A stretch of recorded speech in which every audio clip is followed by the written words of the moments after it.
it's not actually a good evening. We just lost 2-0 against Switzerland in the European Football Championship.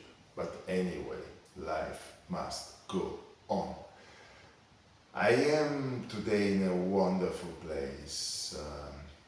I am today in an old school that it was transformed in a shelter for cyclists.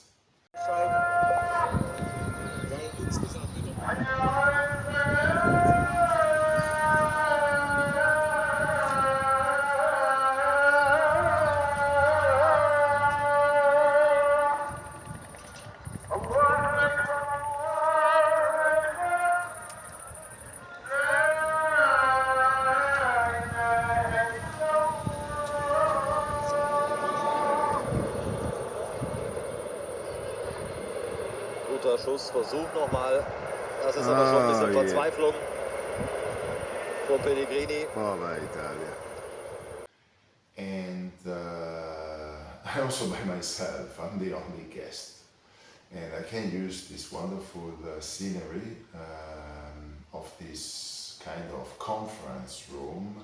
You can see behind me, there is the map of the Via Francigena and the Via Eurasia that is going from Rome to the south of Turkey.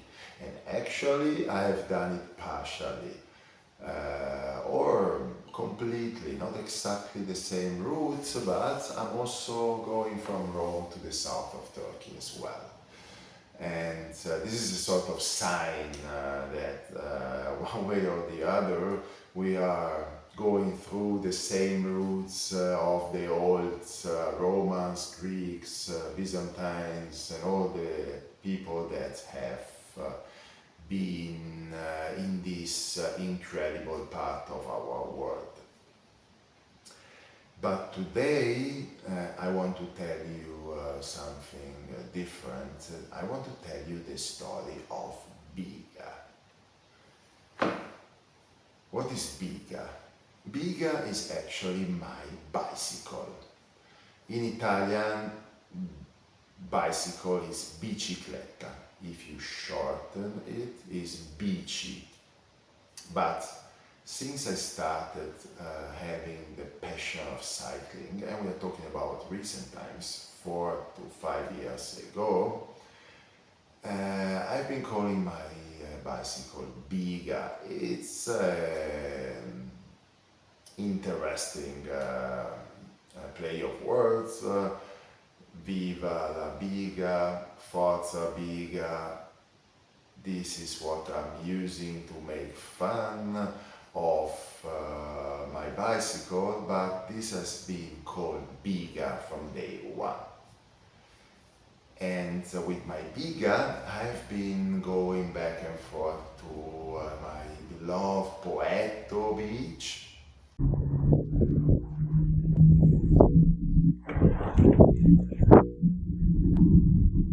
Buongiorno amici della Biga, sono tornato sulla Terra Sarda, ma ormai penso solo alla Terra Santa. In Cagliari, Sardinia, and then I kept cycling further and further, Sardinia, the Italian continent, Europe, South America, and now I'm here in Asia. Yes, because now I am close to taking the ferry to Istanbul. Right, and what is then Biga? Again, Biga is my bicycle. But when I started planning this trip some months ago, I was asking my friend Omer from the good old SAP consulting times that lives in Istanbul about some advices. How I can survive the traffic in Istanbul. It's a incredible and huge city. I mean, 15, 20, 25 millions, nobody knows. And in all the years that I have been doing trips to Istanbul, I have not seen so many bicycles. I've seen cars all over the places, but not so many bicycles. And there is probably a reason why. And then I said I should find a route to Istanbul that is avoiding a little bit the traffic jams. And then I decided, also because it's a very nice archaeological area, to go down first to the south, to go to the city, ancient city of Troy.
So on.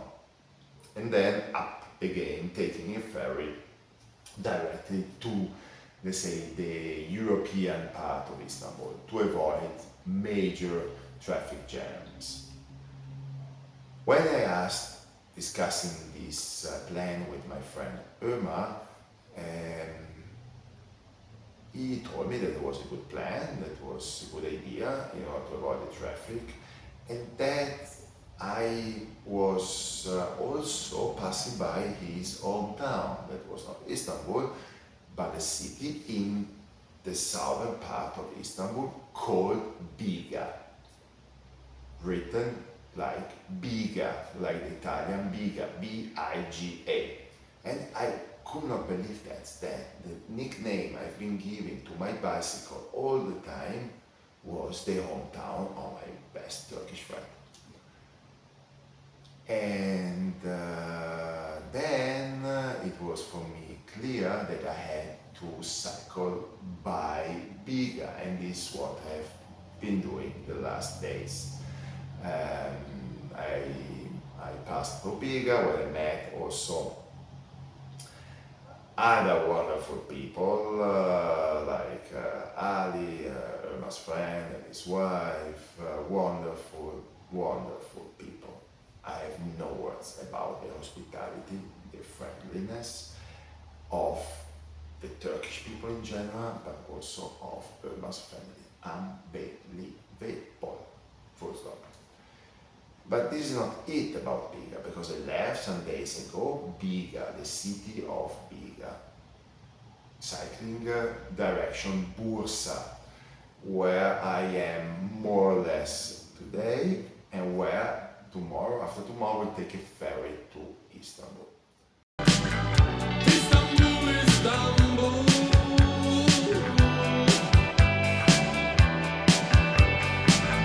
Istanbul, Istanbul.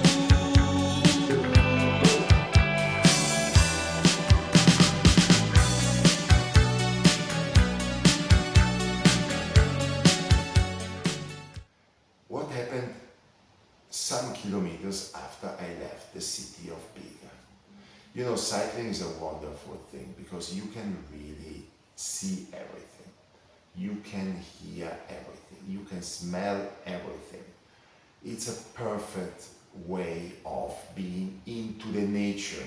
Every person at a bar, was stopping me while I was cycling, offering me chai, talking about Paolo Rossi, Sophia Loren, the Renaissance, and Leonardo da Vinci and Michelangelo. Everybody wanted to talk to me about something related to my home country, Italy. And so with my way of making friends and Google Translator, I had also along my way from after Biga a lot of conversations, a lot of stops, a lot of chai, a lot of Turkish coffees. But not only.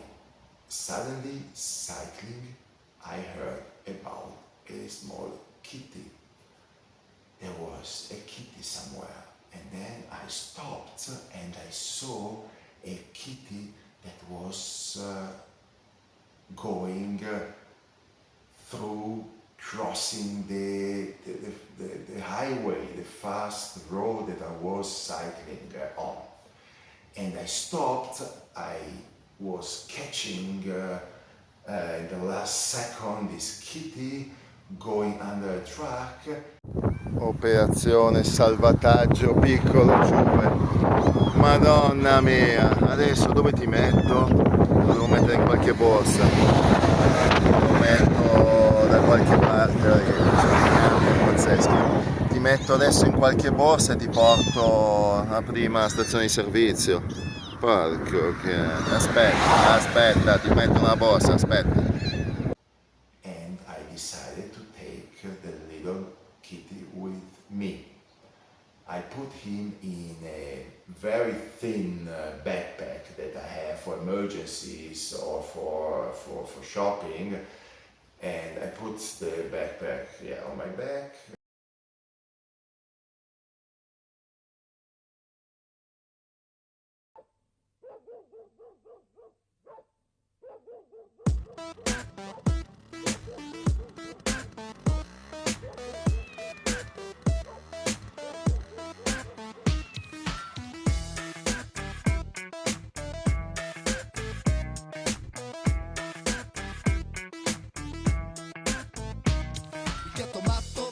Sul tetto, il gatto matto guarda tutti con sospetto, dall'alto controlla ogni strano movimento. Il gatto matto sta fuori, il gatto matto sta dentro, ma è curioso e lui lo sa, controlla tutta la città. Ma da questa sera gratta sulla porta, chissà cosa vorrà, mi fissa con diffidenza sul ciglio della porta, lo tocco, si gonfia, mi graffia, poi scappa, non si fa vedere. Il gatto matto si nasconde nel cortile, ma è curioso e lui lo sa.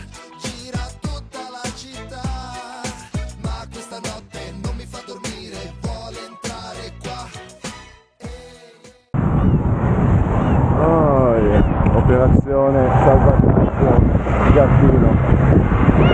Spera, I hope I'm doing the right thing. I'm taking the kitty into my backpack into a safe place, the best area, wherever somebody can take care of him or her.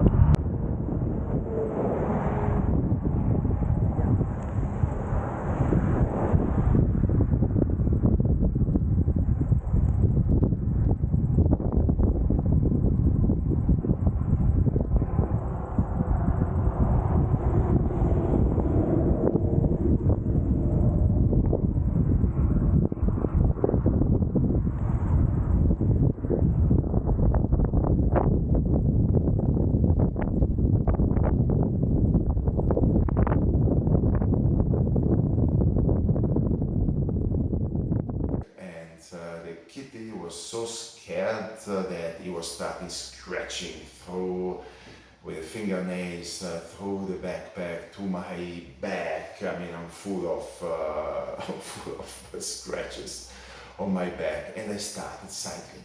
But this poor kitty was screaming all the time. He was so scared. The noise and the trucks and the wind. There was an incredible backwind all the time, backwind blowing to my face, but I was not giving up. I had now the responsibility of a little kitty, and I was hoping to find a rest area. I was exhausted when we arrived at the rest station. I remember I entered with my backpack to the train, to the rest station, to the cafe, and to the small market. And he started screaming, and then everybody was looking at me. I mean, like, where's the cat? Where's the cat? Where's the cat? And the cat was in my backpack. And suddenly I went to the counter and asked for milk. But the guy didn't have milk. Huge fridges, every kind of soft drink, but no milk. And then I saw a coffee machine, and I said, the big ones that are making also cappuccino. I said, there must be milk inside. Hey, can you take the milk out of the coffee machine? And the guy was so nice that he took the milk out of the coffee machine. And then I gave it to the little kitty that was so happy. He was drinking almost all the milk. The poor one was not drinking probably or eating for ages. I found some milk. That's the rest station for Biga. He's drinking like hell. The poor Biga. Oh, yeah. And then, as soon as I was, strong enough after having drunken the milk, he was running away through the gas station, the petrol station. Dove stai andando? Vieni qua.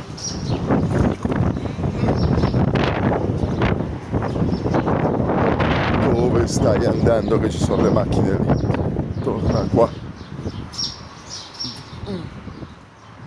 And again, with the risk of going under a car or a truck, I was running after him, but I wanted to let him free actually, because he was having fun. First time he was happy, he was not hungry anymore, was not thirsty anymore, he was happy. And he started playing with me, he started being happy and not concerned anymore. He found a friend, and then I decided to give him a name, Biga. He was now Biga. Giornata lunga oggi, e adesso dove lo porto il mio amico Biga? Sì.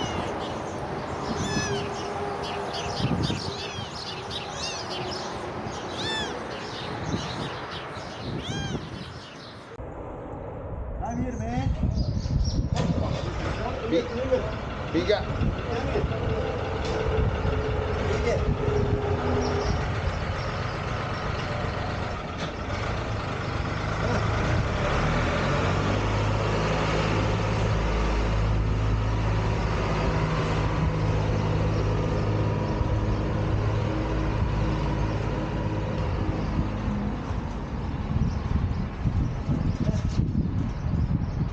Get man.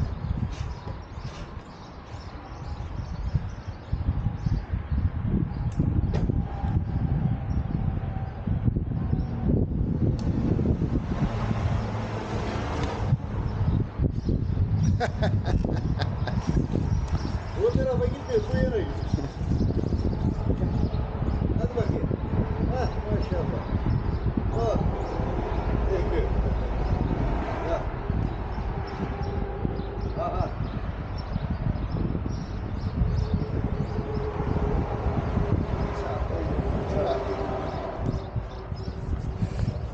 Inshallah. And with Biga, then we traveled more and more kilometers until the city of Bandirma. There was the next city, Bandirma. And luckily, because I was checking on Google where the next vet center was, and they were closing in 1 hour. I was cycling like hell with the headwind and with the trucks and with the kitties scratching my back, and I made it a few minutes before the vet center was shutting down.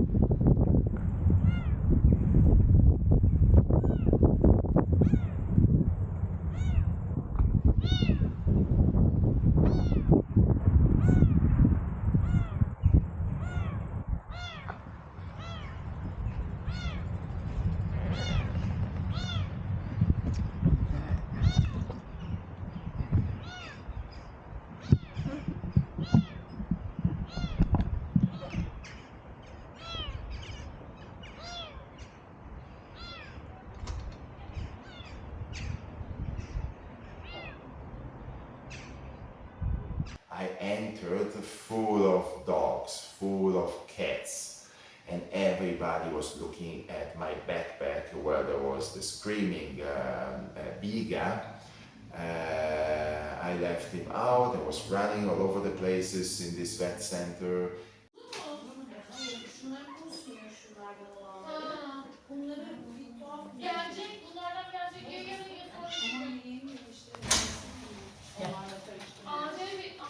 No.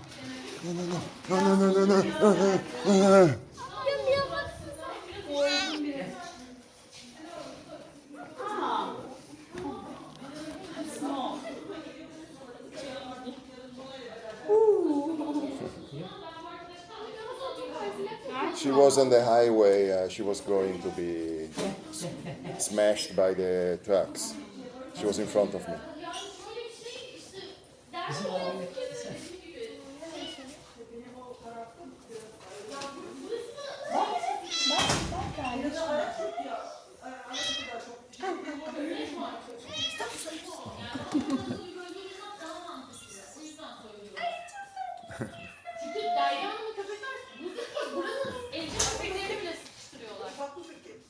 And then finally I got a veterinarian and she took Biga, wanted her first to check that everything okay. She came back, she said everything okay.